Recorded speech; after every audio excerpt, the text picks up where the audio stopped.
একটি ছোট্ট ট্যাবলেট, সাদা গুঁড়া অথবা স্বচ্ছ স্ফটিকের মতো একটি পদার্থ, দেখতে আলাদা, নামও আলাদা, কিন্তু শেষ ঠিকানা একটাই।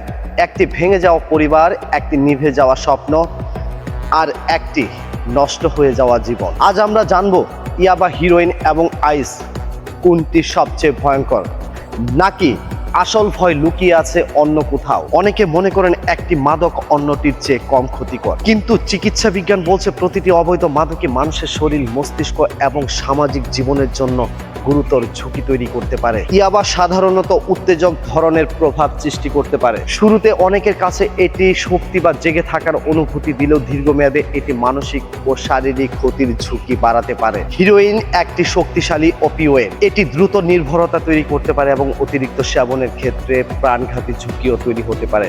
আর আইস বা ক্রিস্টাল ম্যাথ, এটিকেও বিশেষজ্ঞরা অত্যন্ত ঝুঁকিপূর্ণ উত্তেজক মাদক হিসেবে বিবেচনা করেন। এটি মস্তিষ্ক, আচরণ এবং মানসিক স্বাস্থ্যের উপর মারাত্মক প্রভাব ফেলতে পারে। তাহলে সবচেয়ে ভয়ঙ্কর কোনটি? উত্তর হলো, যে মাদক একজন মানুষকে নিজের নিয়ন্ত্রণ হারাতে বাধ্য করে, পরিবার থেকে বিচ্ছিন্ন করে এবং ভবিষ্যৎ কেড়ে নেয়, সেই মাদকই সবচেয়ে ভয়ঙ্কর। এই কারণেই আইন শৃঙ্খলা রক্ষাকারী বাহিনী নিয়মিত অভিযান পরিচালনা করছে, সীমান্তে নজরদারি বাড়াচ্ছে এবং মাদক পাচার ও সরবরাহ চক্র ভাঙতে কাজ করছে। তবে শুধু অভিযান নয়, পরিবার, শিক্ষা প্রতিষ্ঠান এবং সমাজের সম্মিলিত সচেতনতাও সমান গুরুত্বপূর্ণ। মাদকের রং আলাদা হতে পারে, নাম আলাদা হতে পারে, কিন্তু পরিণতি প্রায় একই। একজন মানুষ হারায় তার স্বপ্ন, একটি পরিবার হারায় তাদের শান্তি, আর সমাজ হারায় একটি সম্ভাবনাময় ভবিষ্যৎ। তাই প্রশ্ন, সবচেয়ে ভয়ঙ্কর মাদক কোনটি? উত্তর, যেটি আপনার জীবন থেকে আপনাকেই কেড়ে নেয়। সচেতন থাকুন,